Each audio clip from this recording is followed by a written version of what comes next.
So nowadays what's coming up is this aquaponics. So Difficult to maintain. So जैसे दिल्ली में हमको किसी इतनी प्रॉब्लम नहीं होती है, but Noida has a higher TDS water, so वहाँ पे issues होते हैं. Because once the water TDS goes above 1,000, it's very difficult to grow at least the vegetables. The other misconception I see, and I'm not sure if it's architects or the contractors, but they feel that waterproofing हो गया तो फिर और कुछ करने की जरूरत नहीं है. I've not really seen any single hydroponic farm that's truly profitable. That's why you see as many as have come up, as many as have shut down.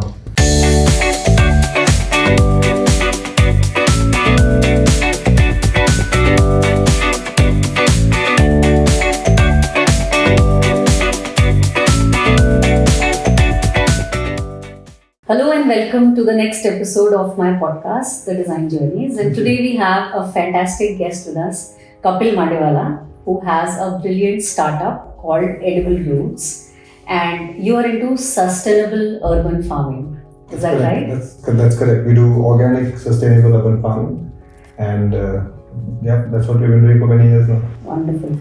You know, Kapil, why I have invited you for today's session is because if you recall, when I had met you for the first time, which was about 10 years back, and being an urban farmer myself, I would like to credit you for starting me on this journey and actually, more than anything, giving me that confidence कि शहर में भी ये possible है, right? And I remember you were fresh off the boat in India at that time. So why don't you share a bit about the why of how did you start and why did you start this startup? Okay, I'll go slightly a few years back. Before that, I studied in the US and then I was working with Deloitte in risk consulting. I'd been working for about 3-4 years when I started getting this feeling that this is not something I can do for the rest of my life. It was also sort of a time in my life where I was, changing myself a lot, internally, like figuring out, trying to find my why and all of that. I don't know how, but it sort of a point had come when I was so frustrated with my job that I couldn't go to the office. I was one of the top performers and I went to almost the worst performer within a span of a few years. I realized that this is not something I want to do. And then that sort of led me, that pain led me to figure out as to what is it that I really want to do, what is it that my life's purpose is. Initial questions, the answers came, which is food, health, and then both sort of connected the farming, at the junction of farming. All the clarity I had at that time, and then I took a leap of faith. My family had some land in Gujarat, so I said that I'll go back and I'll start farming there and see where it sort of takes me. So then I moved back to India in 2008, and immediately I came back and I started farming on the 22 odd acres of land that we have there. 22 acres of land. Yeah. And so you've been raised in India or you've been raised in the US? Raised in India. I finished my 12th here and then I went for my college 3 years. अच्छा, so undergrad भी आपने बाहर से किया. Yes. So you were there for about how many years? About 9-10 years. Okay. And in these 10 years, if I may ask you, were there any health issues or is there any specific trigger point that you felt? Or is it just that, why would somebody go to an extreme of saying, okay, let me leave a cushy job and especially in those times? I don't know. I'm actually quite good in health. I had gotten healthier at that point in the sense that I started running marathons and all. So that's all the changes I'm talking about. I was going through changes within myself, and somewhere it was at the physical level in terms of my health and fitness. What is the whole point of life and what's my purpose here? And so that's sort of a question that I think everybody asks themselves. But that also led me to it because I realized that the job that I was doing, and the job is very fulfilling, and I was doing quite well in it earlier and all the other people were enjoying. But it's something I realized for me, it's not for me. And I think that sort of triggered the questions. And this is, again, I'm telling you in a few moments here, but this is almost a year-long journey at that time. I started thinking in early or late 2006, early 2007. I made the decision, say, somewhere in mid-2007. I still remember there was a point of, specific moment of clarity when I immediately booked my tickets back to India. I still had home and all of that there, so I was like, I figured out how to settle and all that. Your parents were still in India? Parents have always been in Gujarat in India. Okay. Yeah. Only have been all over. I went to boarding school, then to Bombay for my 11th, 12th, then to the US for my undergrad. So. And you belong to a family of farmers or something? No, family of business people. Okay. तो वो जो 22 एकड़ की land थी वहाँ क्या हो जाता था? बताए भी देते हैं किसी को. So the family used to give. So you had an experience of growing earlier? Yeah. No family had no experience. I had no experience. So that was the toughest time. That period after I came back from 2008 till say about 12, 13, about 4 to 5 years, when I was learning farming in itself, losing lots of money because the farming itself is a learning experience and all the investment that went into it. What did you want to do at that time? just for yourself, ये urban farming तो तब नहीं आया होगा, right? तब नहीं था. तो आप लोग सोचते थे कि मैं इंडिया आके और अपने लिए अच्छी सब्जी उगा के और हेल्दी. अपने लिए I also had this intent of impact because I could see all around that people are eating chemical-based food and so it needs to get better. So there was an intent, a commercial intent that and 22 acres is more than enough for self-consumption. So there was an intent to base for commercially viable karna, which sort of happened in the latter part of that 12-13 around that time. We had built a farm to fork system, something what I have like today in Delhi, but not as elaborate.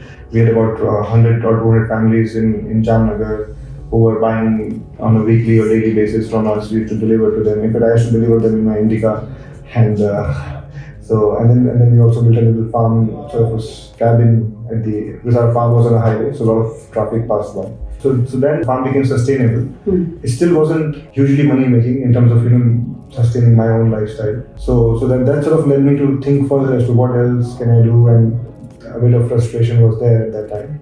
Then some friends asked to help with gardening their balcony, and initially I shunned the idea completely. I was like, you can't grow much in balcony. And these are friends in Jamnagar? In Jamnagar. So initially I shunned the idea, but then one of them persisted that just help me put some herbs in my balcony. So I did, and then my aunt also, I remember that was my trigger point. My aunt asked me to put a sort of a patch in her front yard. So I planted some basil and some chili there, and it completely failed. I mean, it failed in the sense that the chilies and the basil survived, but they were not growing the same way as they were growing at the farm which I was growing in. So because there were some trees around and there was not much sunlight, so this is when I started realizing the intricacies of growing in an urban context. And that sort of piqued my interest because I'm like, if I can grow well at the farm, why can't I grow well over here? So then I started reading and studying about. So the 12-13 were the years when I learned about urban farming. I did a couple of workshops in my hometown, and only about a handful of people came for that. And then I did a few gardens there as well, again a handful of them. And that was my initial learning years in the urban farming context. Then I went for a Shodh Yatra. This is done by an IIM professor, Manu Goel.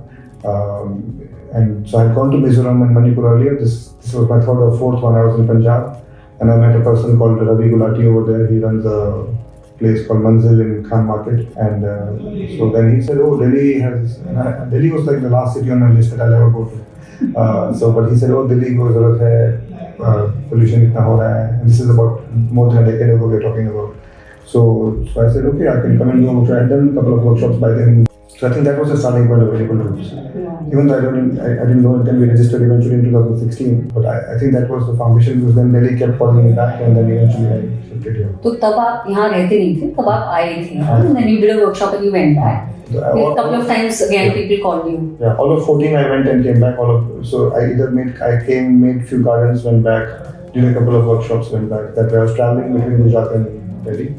15 about a year later, 15 March, April, I shifted here. Wow. That is like a big move because it is unusual because I've studied in Gujarat, so I know that Gujaratis Bombay चले जाते हैं, दिल्ली को ही नहीं आना चाहते for some reason. Delhi was not on my list. I think it was like destined कि. I know. Yeah. And it was totally like if anybody else it was the last place on your list to live, I would say Delhi. Even now. Yeah. That is so ironic. Yeah. I try to run away from Delhi whenever I can.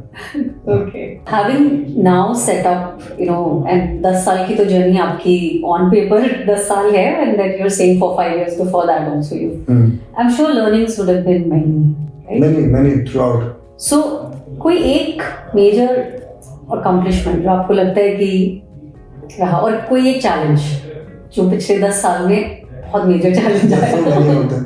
So luckily my family is very well to do and they supported me throughout this journey. Even when I came back and the farm that we had and I was running it wasn't being profitable but it was running. So there was some subtle pressure, you could say that, okay, you're doing this farm and you're doing your sort of calling, but where is the money going to come from? And by this time I had a child as well. So that subtle pressure was there all the time. It had already been about 4-5 years, and in today's context where things are sort of instantaneous, people want things quickly, it felt a long time, and there was a point where I had reached where I might quit from this.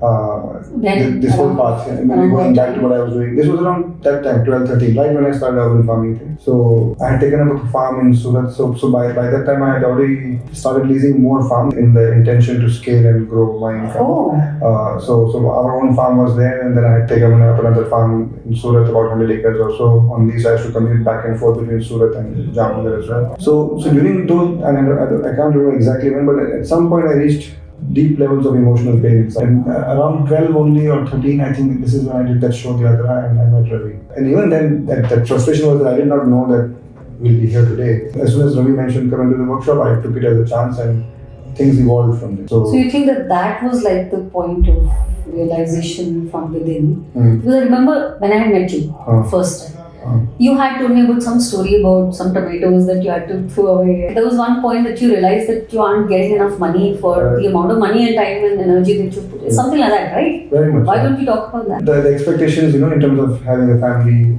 sort of legacy and then a family to support. But that was the challenge. Even after that, even coming to Delhi and then 14, 15, 16, till about... They weren't easy years. They weren't easy years because edible roots got formed in 16, and then till a long time, I would say till about 2-3 years or 4-5 years ago, there was no stability in the business. As in, COVID came along. Yeah. So that 1 year was almost where a lot of businesses tumbled, so we could have been one of them as well. Was there like positive growth in COVID? Because I think a lot of people must have wanted to shift to healthier eating and stuff. Not really, no. I mean there was some, but nothing significant. Maybe not a significant increase in the number of farmers or whatever customers that you had. So, from purpose to business, में कैसे लाया आप उसे? Because farming is not an easy business. We all know it. Yeah, right? That is where I feel that when you ask that what was the challenge, I think it's that turning it into a business. And today, like the last 3-4 years, I feel we have stabilized a lot. The incomes have stabilized a lot, and now I feel that the business has a stable future because the market dynamics are such, and in terms of our market branding and reputation and all of that credibility. So now I feel that there's a steady line of business coming in, and it's sort of running well. But that wasn't the case 4-5 years ago. And when I meet a lot of new people who are wanting to get into this area of business or any area of business, that's when I sort of realized how fickle it is. Like in some sense, life is, and I could have gone either way. I just feel it's a matter of chance that we sort of survived this turbulent time. I don't know. I think that's the challenging part. I don't know how we sailed through it. That was the challenging part of it. To sort of not give up and stick through with what I had gotten on. And what was that? If you remember, क्योंकि क्या होता है शुरू के projects बहुत याद रहते हैं, right? So was there like a moment, like maybe you did apart from that aunt's garden that gave you some learnings, a project where you did a garden with someone and you realized that this is very gratifying, not just as a business, but there must have been a point of realization where you would have said not just for yourself. Because I remember you were saying कि आपने farm से शुरू किया, फिर आपने बड़ा farm लिया. I think by that time you were only thinking about organic vegetables. Correct. You weren't really probably thinking about urban farming. No, I was not. Right. So वो shift कब हुआ और कोई particular incident कोई ऐसा जो आपको याद आ रहा हो? I think that was the time when I shifted to Delhi. So basically that farming thing, I was realizing it's growing, but it's sort of not going anywhere. In the sense that and the amount of time, effort, and the rewards are not sort of proportional. Not that I thought that urban farming will do any better, but I felt that at least this is something new, and I was doing all those workshops and also. There was another thing, when I was back in the US and I was figuring out what to do, one of the other realizations I had that one of the things I am good at is being able to teach what I am good at. So if I had learned farming for 5, 6, 7 years and I had practiced urban farming, so when I started coming and doing those workshops, the one that I did with you as well, so those workshops really juiced me up. Because I wasn't doing that until I was doing farming back in hometown. When I started doing those work, that's when I felt sort of an epiphany. Oh, this is what I had envisioned about a decade ago. About when I was thinking 2006-07, when I was thinking of leaving my job. So eventually, somewhere when I see what I'm doing today, sort of what I had thought, like you had a seed of it. It wasn't a thought; it was still vague.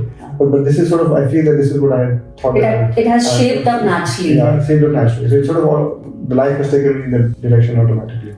So when you say urban farming, थोड़ा सा इसको define करते हैं. Urban farming, and as an architect, we do like rooftop, green roofs, right? And we know that today, world over, green roofs is a big movement. Yes. And there are several iconic projects which are there across the world.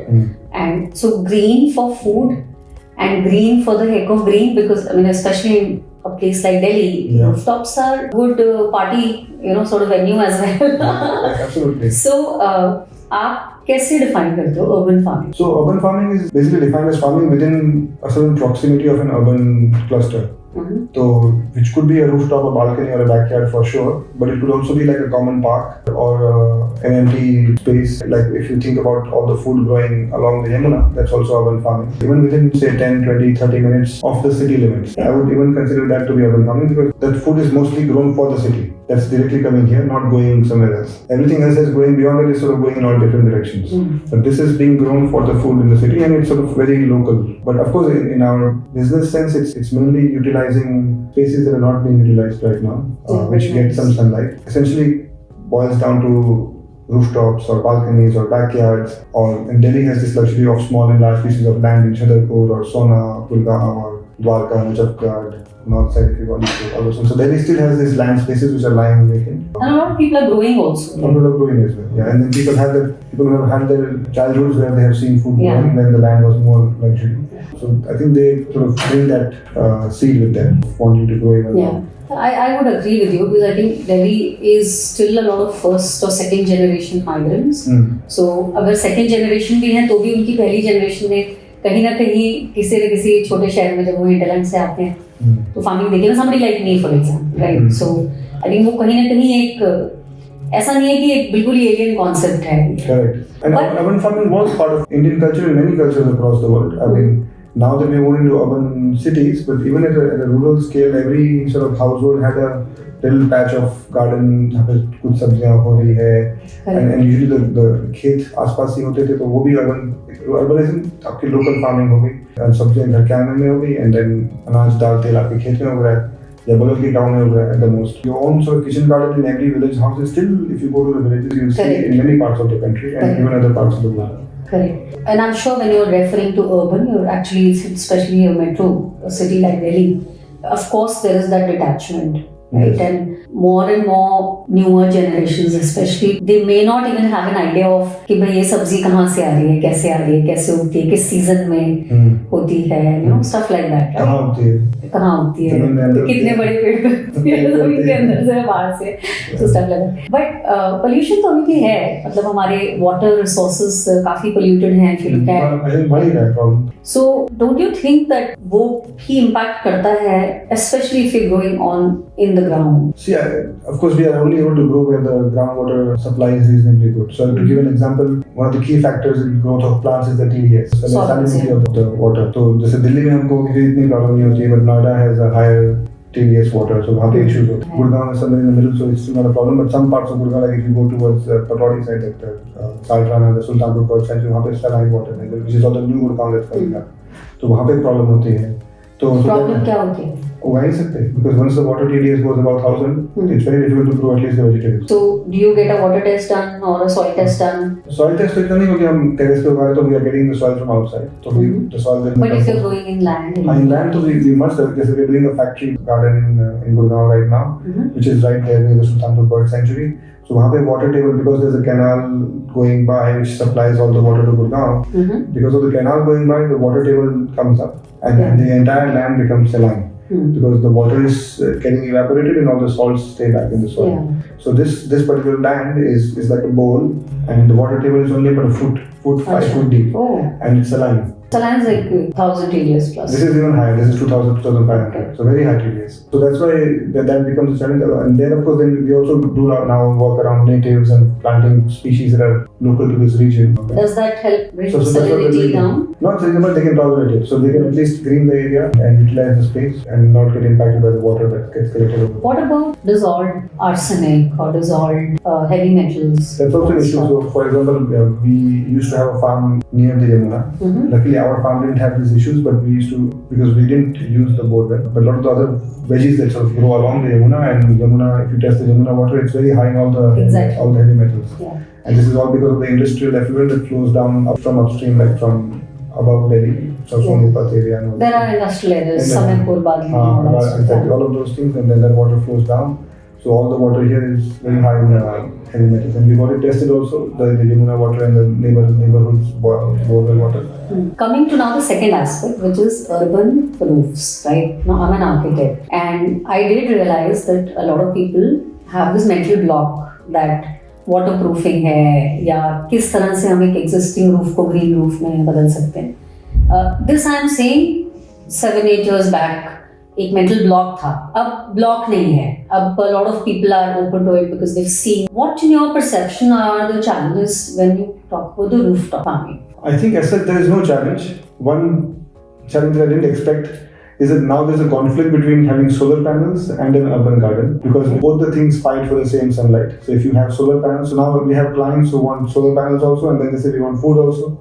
But why is that a fight? We've done both on our rooftop. But we've elevated the solar panels. And then you do a lot of spacing in between also. No? Yeah, so 2 feet space वो आपको वैसे भी cleaning के लिए छोड़नी पड़ती है. हाँ, थोड़ा issue तो होता है light का. बिल्कुल एकदम deep inside कह सकते हैं, but ऐसा है नहीं. You always have धूप छाँव, and in fact जो ममटी के टॉप वाला जो एरिया था पहले हमारा, उसमें इतनी धूप थी और इतनी धूल थी कि you couldn't have grown. But heard there's some transparent panels, they are there, but they're not as effective. अच्छा, okay. The normal panels, which are not transparent, are the most effective. Because we've also tried to cover atriums and stuff with those transparent ones, उनकी effectivity थोड़ी कम होती है. Long ago, about almost 7-8 years ago, I did a garden in Faridabad. उनके भी ऐसे solar panels थे, उसमें उगाते थे उगता. Exactly. And in fact, जो आपका solar panel का frame है, उस पे net भी बड़ी अच्छे से बन जाती है, so you know it goes very nicely. It's almost like a frame. Like, yeah, you know? Yeah. So there is that sort of challenge to address, but I mean you're right. You can grow, but कुछ challenge आते हैं उसमें. But having said that, in terms of roof protection and all, I think the roof construction has to be good quality. In general, quality of construction can be subpar.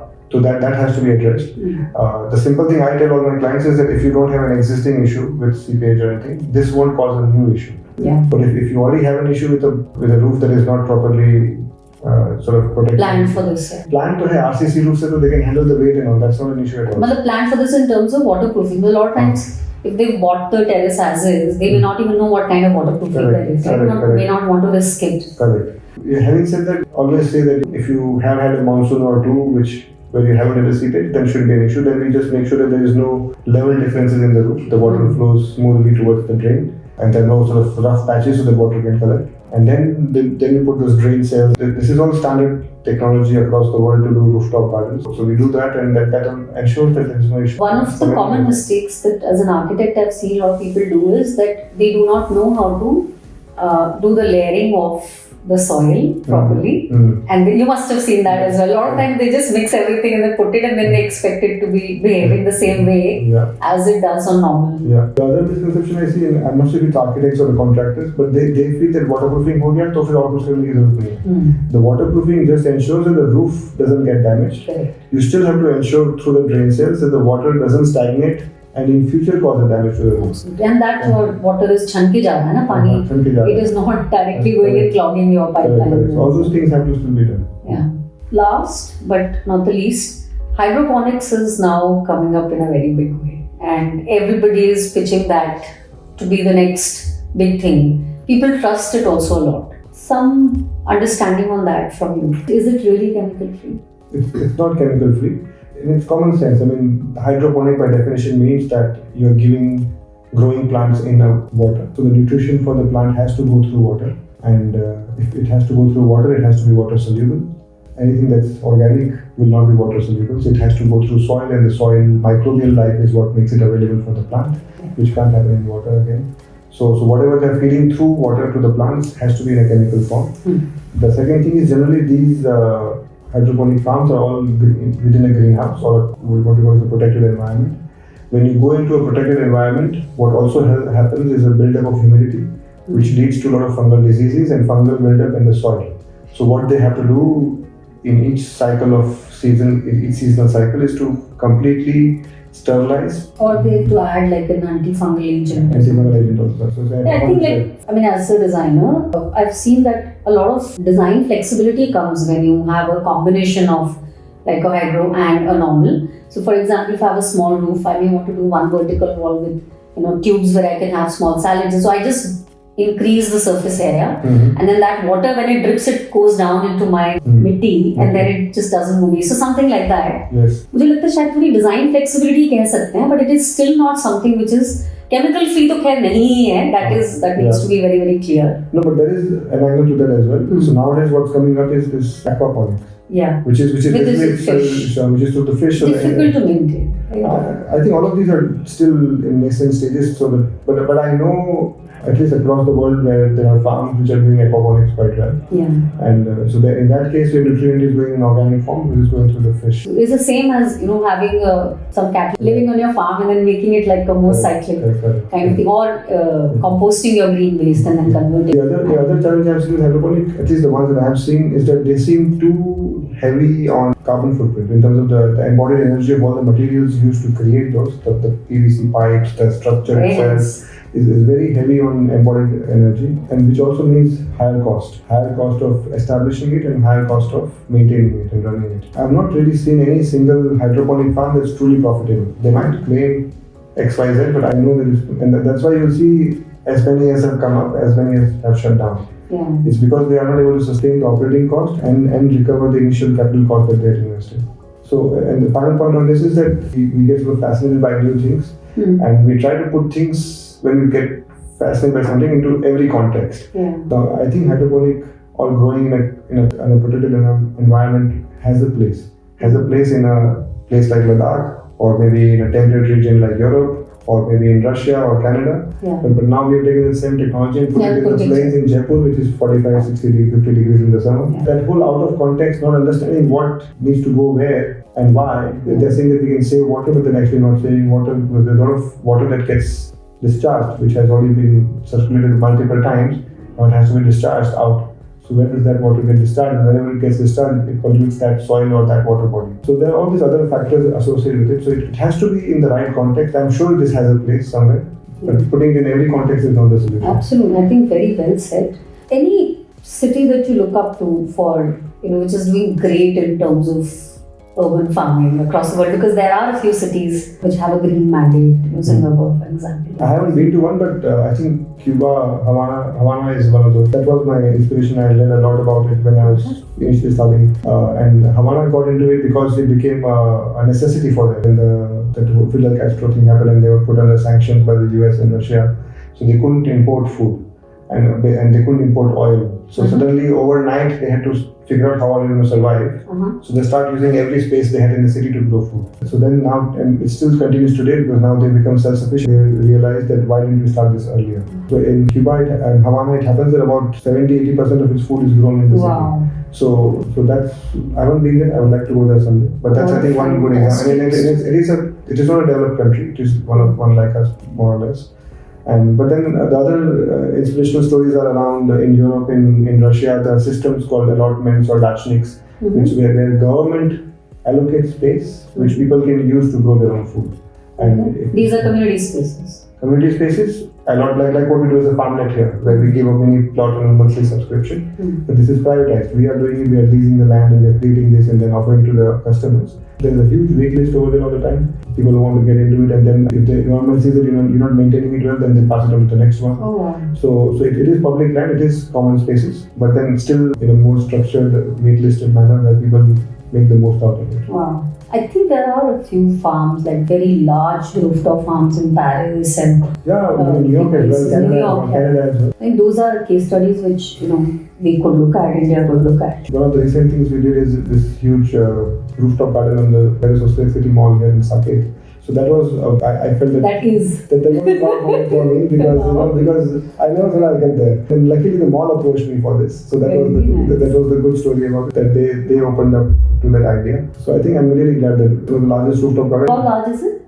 As of now, it's about 5,000 square feet. But we are planning to take it up to 20,000. And this is all edible greens, right? All edible. One of the challenges that I hear people saying is edible greens maintain नहीं लगते. मतलब मेरे project से मैंने ज्यादातर देखा कि 3 महीने के बाद तो पूरे ब्राउन हो जाते हैं, फिर इनको हटाते हैं. बहुत मेंटेनेंस है, this that and other. That is another challenge, when I was saying about solar and this other challenge about aesthetic and food.